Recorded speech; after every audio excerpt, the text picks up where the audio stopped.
All right. This is Introduction to Poker, Lecture 2. Again, this is probably the last time that it's going to be recorded in this format. But yeah, let's get into it. Today's lecture is going to be on ranking starting hands.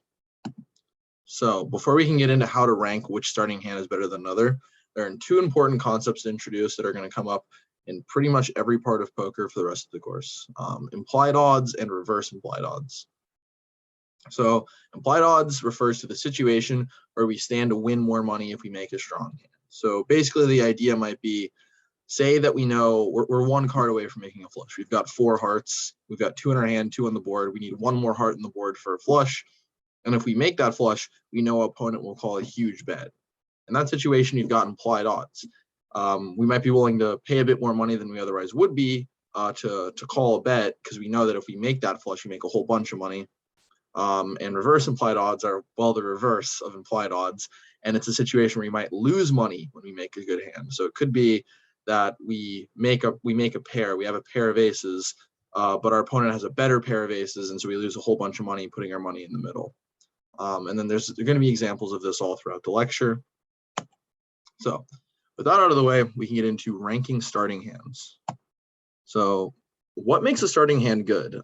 Everybody, well, people with poker experience, don't worry if you don't, know that pocket aces are the best hand, but why are they the best hand? What's the better hand, Jack 6 of hearts or 10-9 of hearts?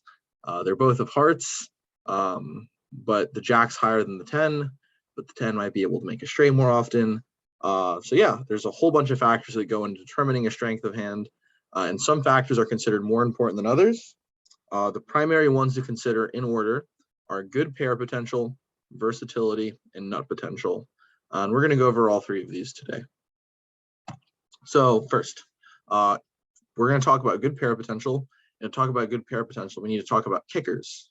So a kicker, also known as a side card, is a card in a 5-card poker hand that doesn't determine the rank of a hand, but it's used to break ties. So it could be that I have a pair with an ace kicker. I could have 2 pair with a jack kicker or something. So it's used to break ties. And they might seem minor as a tiebreaker, but they are extremely important. We touched on this last lecture, but pairs are surprisingly strong hands in Hold'em, and most hands are won with pairs. So pair versus pair situations occur very often, and they will be decided with kickers. And having a good kicker isn't just important for winning money, for winning that particular hand. When we have bad kickers, we can lose a lot of additional money from calling when we're beaten. So the reverse implied odds are crazy. If we make a good pair with a bad kicker, we will lose a lot of money. So we're going to see this in this next example here, or here. So to make the idea of a kicker more clear, here we're the hero, by the way. In any hand, we're the hero, the good guy. Villain is the bad guy trying to take our money. So we both have pairs of aces, but we have a queen kicker, whereas they have a 10 kicker. So our hand is better than their hand right now. Now, put yourself in Villain's shoes. Villain is liable to lose quite a bit of money here because they think, oh man, I've just flopped a pair of aces. This is great. And so they will make big bets, call large bets, and then lose a bunch of money. So this is classic reverse implied odds situation and why kickers are important. Now, before we skip back another slide, we're going to look at this example. Sometimes beginners can get confused. Remember, in poker, our goal is to make the best 5-card hand, not a 6-card hand, 5 cards. So even though our 4 would beat their 3, the 4 doesn't play. The 7s, the 6s are higher rank, so it's completely irrelevant that we've got the 4. Our hand strength is tied, and we would chop the pot in half. So now back to kickers. The breakdown of kicker strength, and this is going to be a common theme across everything we do today. Strength falls off exponentially. So ace, fantastic, best kicker, very strong kicker. A king is a pretty good kicker. A queen is like an okay kicker, like eh. And then 10 jack and lower, like I wouldn't rate those as strong kickers where I'm really happy to get my money in with those kickers. It falls off very quickly. Yeah, and again, it's a very important part. We typically want to play hands with stronger kickers if we're talking about making pairs, because the pairs will be tie broken by our kicker. So with that discussed, we can get into good pair potential, which it's in the name. It measures how likely we are to make good pairs with good kickers. And this is why pocket aces is the best hand in poker, and it's because it has the highest good pair potential.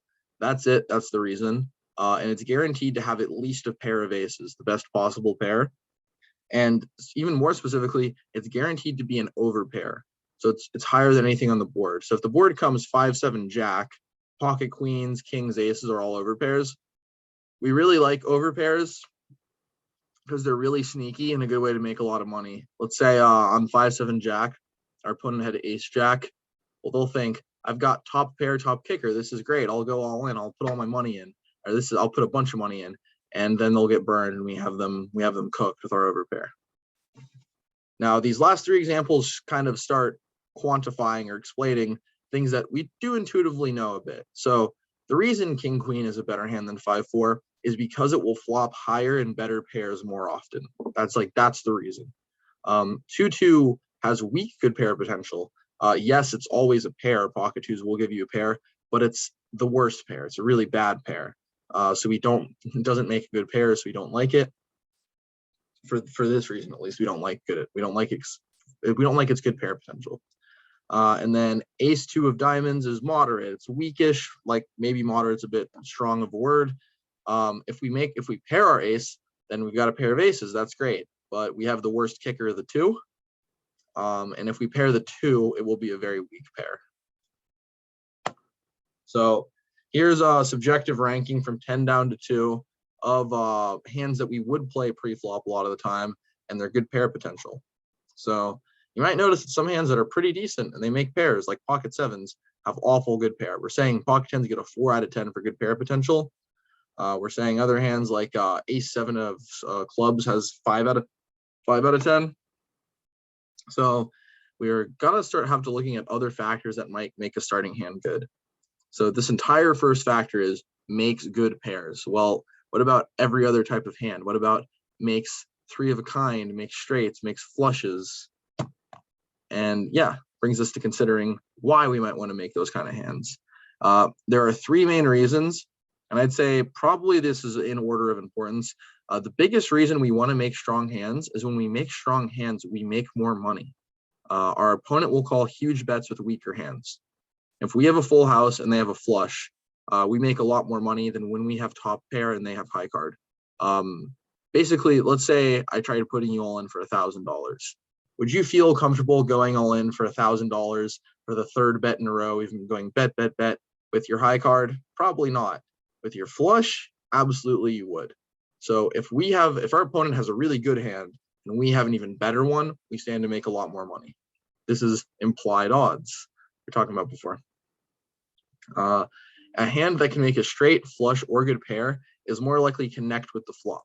If the only way we can make a good hand is by making a pair, we'll make good hands less often. If we could make a pair, a straight, or a flush, then we'll make better hands more often, which we like. And then we want to be able to have a wide variety of hands.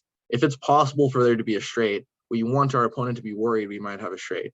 If it's possible for there to be a flush, we want them to think, oh, they could have a flush. If we're too ABC, we're too very obvious that, oh, they just like playing big cards that make pairs, then become very readable. So that brings us to considering the kinds of these other hands we can make, the straights, the flushes, that sort of thing.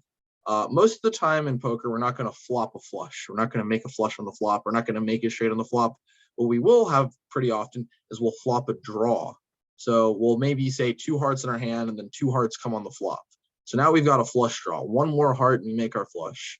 It's usually when we're 1 to 2 cards away from making a strong hand. We almost never talk about the 2 card away case. There's one thing called a backdoor flush draw we're going to cover, but not yet. Yeah, and we like to flop good draws because it becomes decently likely we make a good hand. We've got that implied odds. They'll call big bets. And very soon, should be next lecture, we're going to go over draws, the math behind how we get these percentages on the right here, that sort of thing. But if you look, you can see we make a flush draw 36% of the time. After we flop it, there's a 36% chance we make our flush, which is pretty significant. That's a very large chunk of the time. So when we flop a draw, we have a really good chance to make a super strong hand, which we like. So then this brings us to factor number 2, versatility. We like versatile hands. We like hands that connect with flops in a variety of different ways. And then this lets us answer the second question from that first slide. We like 10-9 more than Jack-6 because it has more versatility. Both are suited, so they can both flop a flush draw. They both can make okay pairs. A Jack can make a slightly better pair, but 10-9 can also flop straight draws, which is huge. That's like by far beats out the Jack-6 advantage of having a Jack. And that therefore it's the better hand, because while Jack-6 has maybe like a smidge more good pair potential, much lower versatility. Another example here would be we play 7-8 of diamonds all the time. We love this hand. I play this hand from basically any position. King-8 offsuit, I basically never play ever. It's a terrible hand. Even though King-8 has much higher good pair potential because it's got the king instead of the 7, by losing out, by not having the flush, by not having the ability to make straights, we lose a bunch of versatility. So subjective ranking again, it ended up just being 1 to 7 because I realized I wasn't ranking anything higher than 7. So I was like, okay, I'll go with it. I kept them in the same order as the good pair ranking, just because kind of give you a visual indicator of which hands it scored lower before scoring higher now. Oh, there's a bit of a typo. King Jack offsuit does not have a 7 versatility. Other than that, it's all pretty good. Yeah. Notice that Jack 10 suited scores a 7 out of 7. It's really great at making straights and flushes. Ace King suited scores a 7 because it's really good at making strong pairs as well as flushes. It's less good at making straights, but it's still a connected hand. It's not awful.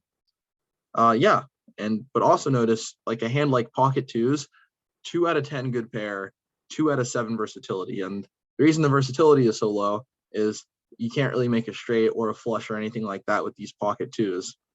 So what's the last factor that might make us want to play this kind of hand? And the answer is nut potential. So go ahead, laugh it up. Nut potential measures how likely you are to flop or eventually hit an extremely strong hand known as the nuts. So technically the nuts doesn't mean an extremely strong hand. It means the best possible hand. But in practice, a lot of times people will say, I got the nuts, and they'll show a hand that isn't the nuts. It's the second or third best possible hand. It just means a really good hand. If you say I've got the nuts, you've got something strong. So what's important to keep in mind is we don't flop extremely strong hands very often with any hand at all. We'll always miss well over half of flops. I think the number's like 70 or 80% of the time we miss the flop. Just don't make a pair, don't make anything. And we only won't even make a strong hand like 10% of the time at most. And when we are considering nut potential, there are 3 important hand types: connected hands, suited hands, and pocket pairs. Having the potential to make extremely strong hands, we've talked about this, increases the implied odds of playing the hand. If we can surprise them with a full house, we make a bunch of money when they have the flush, things like that. So now we're going to go over these 3 hand types that we highlighted in the middle here. A bit out of order, we're going to start with pocket pairs. So pocket pair is a starting hand where both cards are the same rank. It's a pair in our pocket. It's pocket twos, 7s, aces, that sort of thing. We play pocket aces just because it already is a strong pair. But when we play a hand like pocket twos, it is entirely with the goal of hitting a 2 on the flop. That's what we're aiming for. It's called set mining, and that is the only reason we play this hand. And the reason we like this kind of hand, it's called a set when there's 2 in our hand and 1 on the board, is because it is extremely sneaky and it's like the strongest hand you can make on the flop. In this situation of ace-7 deuce, let's say our opponent has ace-king. But do you think they'd be willing to go all in? They've got a pair of aces and a king. They're loving life. And then we have this sneaky 3-2s that you can't visually see. And so the implied odds are huge. You can make a bunch of money when you hit these sets. Yeah. And when we play pocket pairs, the probability works out that we flop a set around 12% of the time, roughly 1 in 9 times. And if you end up doing the math on like how much do you need to win when you do flop a set, we'll cover this again in a later lecture. You need to hit a set. When you hit a set, you need to make like 10x the amount you called. So if I paid $10, I need to make like $100 or more to justify paying when I do hit the set, I need to make $100 on average to justify chasing these sets. A mistake beginners will make is you'll tell them, man, sets are great. You really want to make sets. And so then all of a sudden they start being like, oh, I'll pay $50 to see the flop with my pocket twos in case I make a set. Well, the payoff isn't right there. If you're paying $50 every time, you need to make like $500 every time you make the set, which it doesn't work out. You need to be reasonable in chasing these. Now, the other thing we like to see is connectivity. And this also applies to versatility. We're talking about making straights and that sort of thing. So a connector is a starting hand where both hands are adjacent. They're connected. 5, 6, 7, 8, 10 jack, those kind of hands. And then a one gapper, or most people just call it a gapper, is a starting hand where the cards are one apart. So 5, 7, 8, 10. And beyond that, no one really describes hands as, like, no one really calls a hand a two gapper. Like it'll come up, but no one says, oh man, I've got 7, 10. I can't wait to make a bunch of straights with this hand. It doesn't really happen. You really only plan to make straights if you have a one gapper or a connected hand. And generally, hands more likely to make straights are said to have higher connectivity. And as with some of these other factors, the fall off is dramatic. Connectors are really good for making straights. We really like connectors. Gappers are not very good for making straights. They're okay, but eh. And every other hand, we don't really talk about connectivity. Again, we're not going to say, man, 7, 10, I can make a straight with this hand. I like it. It's not really a thing. And yes, important last detail to note is a hand like ace, king, ace, deuce. People might look at them and go, oh, wow, they're adjacent. Well, they can only be in one straight. If you look at top here, ace, king can only be in 10, jack, queen, king, ace. It kind of happens when your connected cards are at the far end of the board. That's like a king, ace, or a 2, 3. So typically you want them to be around the range of like 5 to 10 to say, I can make a bunch of straights with this. So like a 10, jack, or a 4, 5, or a 5, 6, or something along those lines. And then anything in the middle too. Lastly, I've got this diagram over here on the right showing straights where both cards play. And again, I wouldn't treat this as some like mathematical thing where I say, oh, 7, 8 is twice as likely to 7, 10 to make straights. The numbers don't work out that way. But I do think it's a helpful visual illustration for showing you why we like these connected hands more. It also helps for concealing when we make our straight. So let's say the board comes like 6, 9, 10, right? And we have 7, 8 for the straight. Our opponent is going to look at that board and say, well, they might not even notice 7, 8 makes a straight. Like I've personally made that mistake before. Or they might be like, they'd have to have exactly 7, 8. There's no way. And it's visually very sneaky and you can make a bunch of money from your hidden straight. On the other hand, say I have 7, 10 and the board is 8, 9, jack. Well, 8, 9, jack, at least if it was me, I'm scared about the straight. If my opponent has a 10, they could have 10, 7, they could have 10, queen for a straight. If they even have a 10, they've got 4 cards to the straight. So we also make more money a lot of times when we make straights with these connected hands because they're sneaky. This brings us to subjective rankings on nut potential. And now you can see why we like pocket twos still, because they score a 10 out of 10 for nut potential. If you notice, every single pocket pair gets 10 out of 10, because being able to flop a set 1 out of every 9 times is a really good thing to have. You make a bunch of money when that happens. We also like suited hands and we like the connected hands. So this brings us to putting it all together to get the top 20% of starting hands and 6 max hold'em based on these 3 factors. These are very roughly the hands we want to be playing pre-flop. Again, this is a gross oversimplification, but we want to play around 23% of hands. So these are around the hands we end up playing most of the time. We'll sometimes play hands with lower scores, might even play a hand with like a 4 overall. Depends on factors we're about to learn. Yeah. And if you notice, we like to play a lot of suited hands, a lot of connected hands, a lot of pocket pairs, and a lot of just cards with big hands. We like king, queen off because king and queen make really nice, strong pairs. So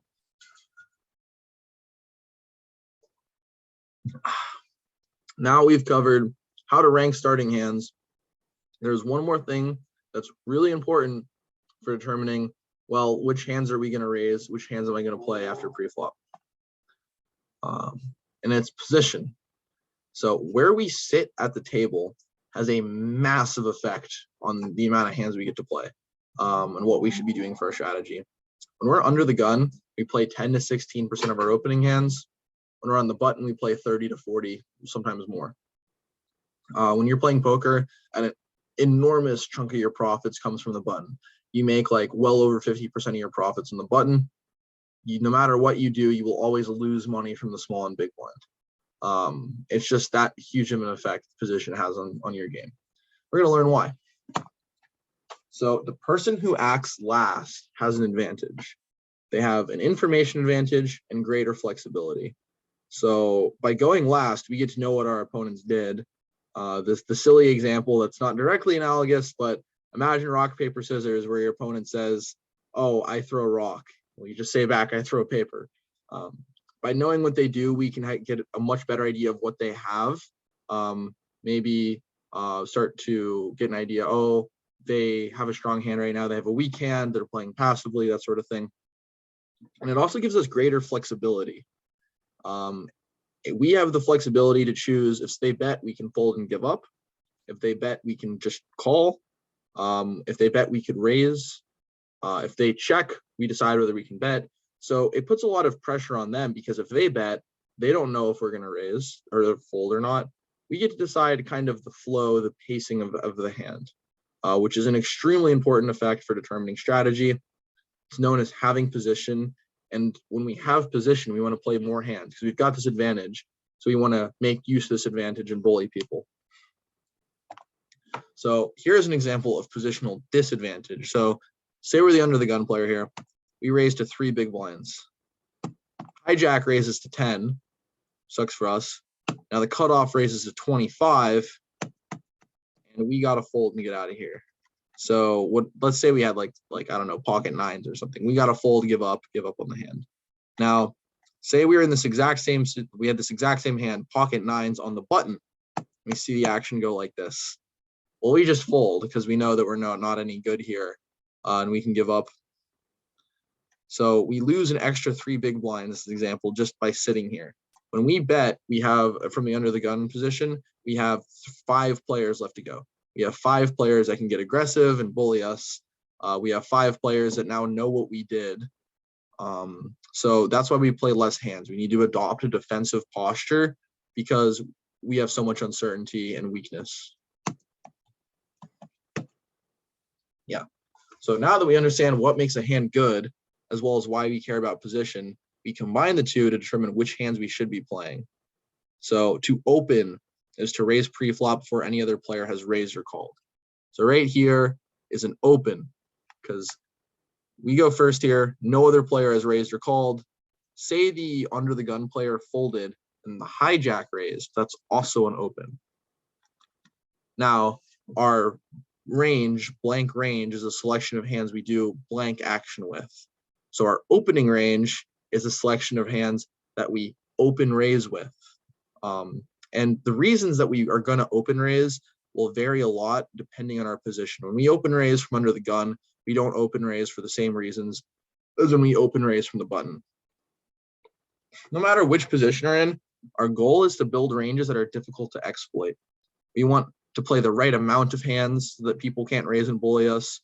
We want to play the right hands so we have a good mix of pocket pairs and suited hands, and hands with good pair potential and that sort of thing. So we combine these factors along with our reasons for opening and playing these hands. So when we're under the gun, by far and away, the biggest reason we're raising is for value. We want to build a pot to win more money because we're mostly playing strong hands. If we're only playing 10 to 15% of our hands, they're pretty good. Let's say we have pocket aces. If we just limp in, we only pay 1 big blind with pocket aces, then we're not building a huge pot. When we have our good hand, we want to get money in the middle. We want to win money. So that's the biggest reason why we raise. And the second reason is to thin the field. So I think something a lot of players don't realize is that the more players that are in the hand, our advantage gets cut down. So if I have pocket aces and I'm heads up one-on-one against somebody, it's 80% I win. When there's 4 other people in the hand, that might get cut down to maybe not 18, maybe like 22% that we win. And the reason for this is that when there's 4 other people in the hand, we only need one of them to flop 2 pair, to flop a straight or a set or something. And then all of a sudden our pocket aces are no good anymore. So we need to thin the field. People fall into this trap where when they see they have aces, they don't want to scare anybody away. No, we want to be betting big. We need to get money in the middle, and we need to force people out to get it down to a smaller one-on-one situation, or maybe there's 3 people in the hand. And then the last reason, this isn't as important under the gun, but it's hugely important later, to sometimes win the blinds. Before the cards are even dealt, there's 1.5 big blinds in the middle. This might not seem like much. I mean, if you're playing $200 buy-ins, that's $3. Doesn't seem like a lot, but in the long run, it is insanely important. It makes a huge amount of money, and it's a lot of times a differentiating factor between just a good player and a really good, fantastic player is how often they win the blinds. So in poker, you're considered to be winning a lot. You have a fantastic win rate if you average winning 10 big blinds every 100 hands. So if we can steal 1.5 for free, that's a huge boost to our win rate. The reason under the gun we don't care as much about winning and stealing the blinds is to steal the blinds, we need everyone else to fold. We need the hijack, cutoff, button, small blind, big blind to all fold, which doesn't happen that often. But if you do the math, it's not supposed to happen that little either. If you're being generous, it happens 50% of the time-ish that everyone else will fold. If you play in-person poker, it'll happen 0% of the time because at low stakes, people don't like to fold. But it's still something to think about. So all these together give us our under the gun open range chart. Charts are a useful way to visualize ranges. This grid on the left right might look a little scary, but every gray box is a possible starting hand in Texas Hold'em. There are 169 possible starting hands. That corresponds to 13 times 13 because, you know, there's 13 ranks of cards. And then there's also the factor of suits that come into play. So if you look at the main diagonal here, it's aces, king, queen, pocket, jacks. It's all the pocket pairs in the diagonal. The upper right is suited hands. So we might have like a king, queen suited. The S is for suited. And the bottom left is an O for offsuit. You're going to become very familiar with these range charts. We're going to use them basically everywhere. They're going to start to include more colors, more things along those lines. Yeah, so the chart on the right is conservative default range corresponding to about 11% of starting hands. Now, I want to emphasize this is conservative. When I first showed this to some of the co-lecturers for the course, their first reaction was, I hate this range. This is too nitty. This is too conservative. Generally, they're right. But the thing is that this is actually a perfectly fine, healthy range if you're playing against very strong opponents or people better than you are. And when you're a beginner, it is much, much better to start out playing too few hands and then start playing some more than start out playing way too many hands, because people can get very quickly into the bad habit of playing too many hands. Almost every poker player plays too many hands. So it's better to start from the other end of the problem, playing too few. And we're going to go over in another lecture too what we think a more healthy under the gun range looks like, but this is fine for now. Yeah. Also, don't just memorize charts. First thing, charts aren't rigid at all. There's like when I'm in a poker position, I don't think, well, I remember I saw this chart on a PowerPoint and this hand was ticked green, so I should play this hand. I might think, all right, so this is what my default range chart will look like. But in this situation, I think my opponent is being a bit passive and letting me get away with stuff. So I might want to add in this hand and this hand. I might say my opponent's being more aggressive. So actually I want to not play this hand or this hand right now. I definitely visualize the range chart, but it's very dynamic in how the situation changes. And so you want to be able to think about the logic behind how we got these hands. Like pocket sevens. We like pocket sevens because it's got nut potential. We like our queen jack suited because of its versatility and it's got decent pair potential. Things like that. Yeah, and that's how you really should be thinking about range charts about poker.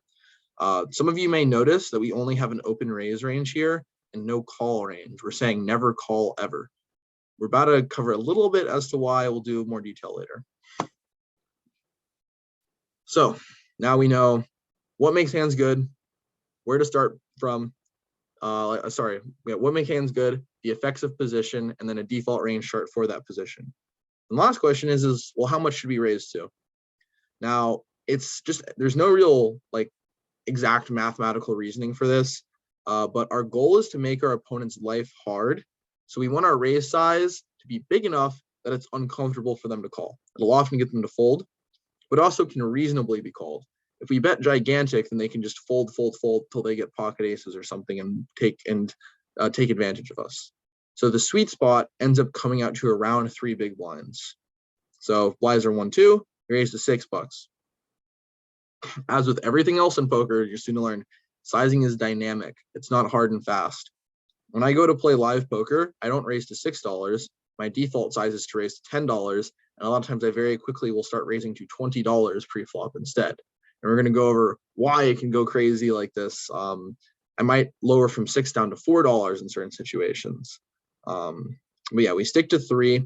And again, the 3 is just kind of a nice arbitrary sweet spot.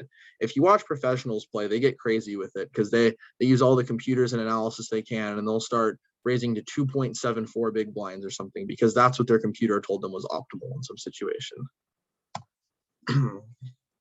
Here's an example. Under the gun raises to 3, which 3 big blinds, $6. You like to see it. So I said that if you notice, the only option that we gave was to raise. We don't call.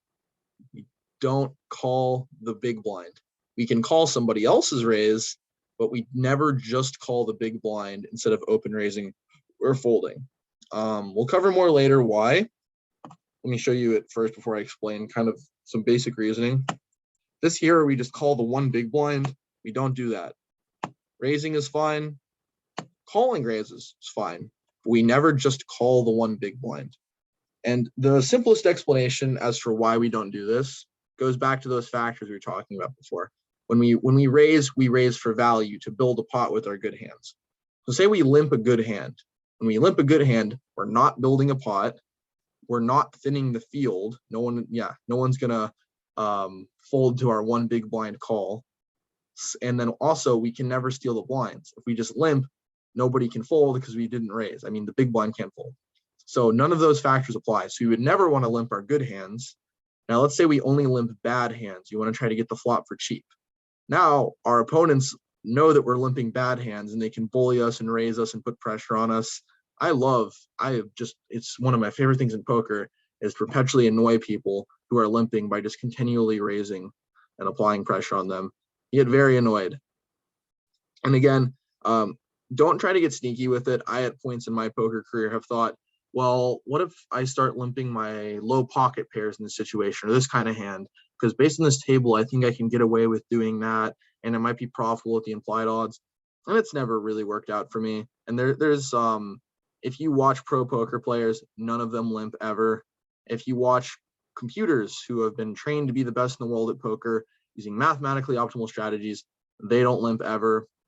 Some of you might notice this apostrophe. There is 1 or 2 very, very specific situations where limping is like goodish, but if you were to if you compare our default basic strategy of never limp, it's like this good, and then some hyper computer strategy where you need 9,000 numbers and all this processing power, you get this little bit of extra edge for figuring that out. There are plenty of poker players who've made millions and millions and millions of dollars who have no clue how to do this limping stuff either. For the purposes of this course, just never limp. Don't do it, only raise. You'll make me sad if I see you limping. So this brings us to the examples part. This is gonna be a pretty big part of pretty much every lecture of the course. It's in person, this part where we're calling on people and asking them to explain their reasoning. Here, I'll just kind of talk through it after I pause. So this is our general hand history format. Again, we're going to see a lot of these. Hero is us, we're the good guy. Villain, bad guys trying to take our money. Regs are strong players without many weaknesses. It's important to note that regs vary based on stake. So if I'm playing a $5 buy-in, a reg might be a terrible poker player. They're just better than average at the $5 stake. You could take a reg at $5 and they'd suck at $200, something like that. A fish is a weak player at our given stake. And in general, if you're weak at our stake, you're going to be weak at bigger stakes too. Yeah. And so on the left here, you have all the positions: under the gun, hijack, cutoff, button, small blind, big blind. And then we're going to list what kind of player that they are, because this is really valuable information as we play. We're going to see which cards we got dealt. And then we're going to list events that have happened up into the hand. And then the question is going to be, well, what to do next? Okay. I just got scared for a second. I wasn't recording. All right. So first example, we are dealt ace queen offsuit under the gun. And the question is, should we play this hand? Yes or no? And I guess I'll pause for a few seconds.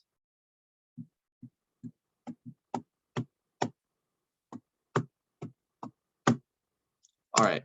So we've got great good pair potential. We have an ace and a queen, and that alone is enough to justify a raise. We don't have to think about versatility or nut potential or any of that. We've just got slam dunk, good pair potential. We're out of here.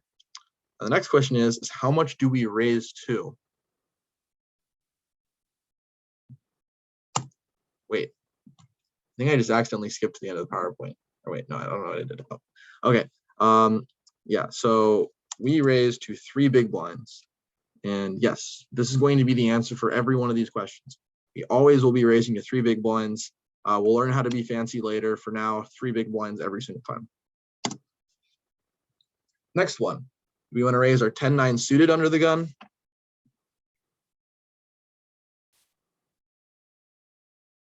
And if we do, why?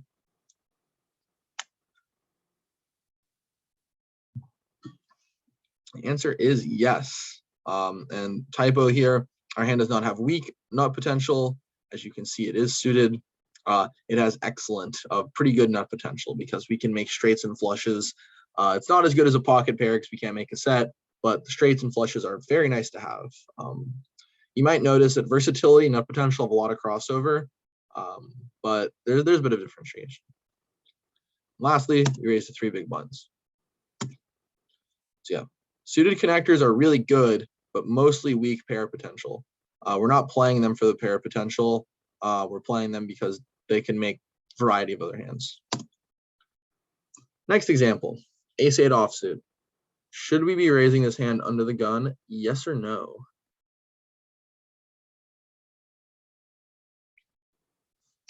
Okay, answer ends up being no.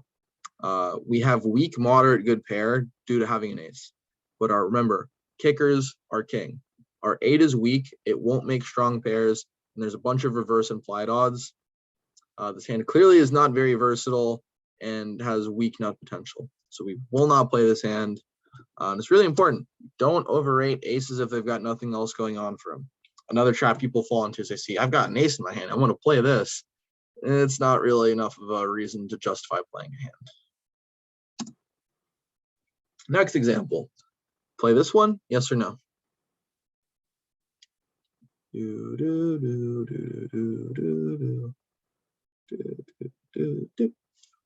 All right. Answer, I'm probably gonna surprise some of you, is no. You do not play this hand. It has moderate good pair potential to a queen and a 10. The thing though is that there's a lot of reverse implied odds. Say our opponent has ace queen here, king queen, and we pair our queen, we lose a whole bunch of money. Say our opponent has ace 10 here and we pair a 10, we lose a whole bunch of money. Our good pair potential isn't that crazy. A lot of people will see the 2 broadways. They might be handled like king 10. They see we've got 2 broadways. Might be handled like jack 10, and they say, I've got 2 broadways. I need to play this hand. By the way, if you don't know, broadways is 10 jack queen king ace. Any of those 2, any 2 of those is a Broadway hand. As far as versatility, we can flop straight draws. We can make straights, but it's a gapper. You can't do that often. It's not great for it. It's just okay. And yeah, it's our weak nut potential. It's not suited. It's not paired. Still, it's on the borderline of being playable. If we're convinced we've got a big edge on our opponent, we can play it. Otherwise, we should fold. I personally, it took me a very long time. I read everywhere that queen 10 or like king 10 aren't great hands to play under the gun, and I kept doing it anyway. And it took, again, a lot of painful lessons of losing money to realize, you know, they were right. King 10 is a bad hand. Queen 10 is a bad hand. And for me, at least, I still fold these hands a lot, even if I think I have an advantage at the table, just because I'm not, yeah, I'll still play it if I think I've got a huge edge, but I don't like getting into dicey situations under the gun with marginal hands. And I would recommend, especially as a beginner, to just stay away from playing these kind of hands again, unless you think you're crushing everyone, because you might lose a bunch of money. So don't overrate weak Broadway cards. They're meh and very deceiving. It's a good way to lose a lot of money. Next example, pocket sevens, yes or no?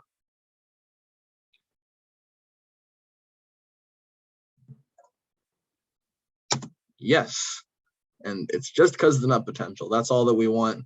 It can flop a set. Something that is interesting is the good pair potential is moderate. A pair of sevens isn't bad. It's okay.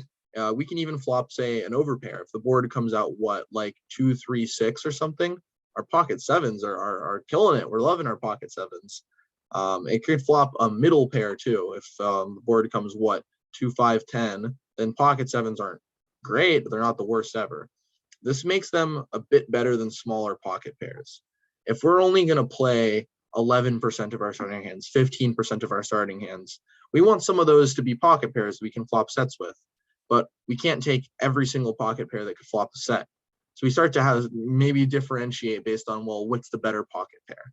And sevens fits into the good enough to play category. And with that speech out of the way, I'm just going to skip straight ahead to this one. We don't play this one. Even though it flops a set, the pair potential is a bit weaker. Pocket threes will always flop a bad pair unless they flop a set. And it's, yeah, don't get carried away chasing pocket pairs. Sixes plus is typically the cutoff. Again, in our conservative example, we did sevens plus. This is another one where if I think I'm at a bad table, I will actually still play this hand quite frequently. But yeah, don't get carried away. Only do it if you can do it cheaply. Last example, do we play this one?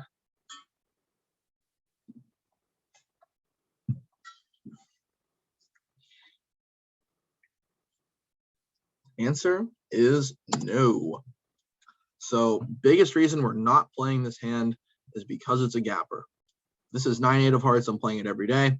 It's 8-7 of hearts, I'm basically playing it every day. It's only if I was going to be getting bullied a ton, I wouldn't play 8-7 of hearts. The versatility drop off from being connected to a gapper is huge. So less likely to make straights, and that's just enough for us to sink it and not want to play this hand.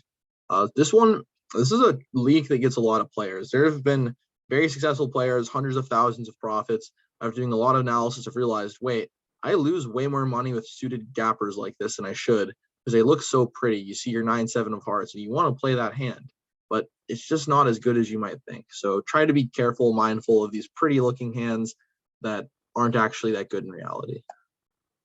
Yeah. Whoops. Yeah. Tiny You're All probably is expired. But yeah. So typically I wouldn't go over the playing session information for one of these recorded lectures, but try to take the playing session seriously with the chips and try to implement what we learned in class today. Don't limp. Open raise to 3x the big blind to $6. And when you're thinking about playing a hand, don't try to go off, oh, I remember seeing this in the range chart. Think about whether the good pair potential, versatility, and nut potential are. And by tonight, I meant 3 to 4 days later. I'm sorry, I got busy. But anyway, lecture's recorded. I'll be going up. Yeah, see you guys in class this week.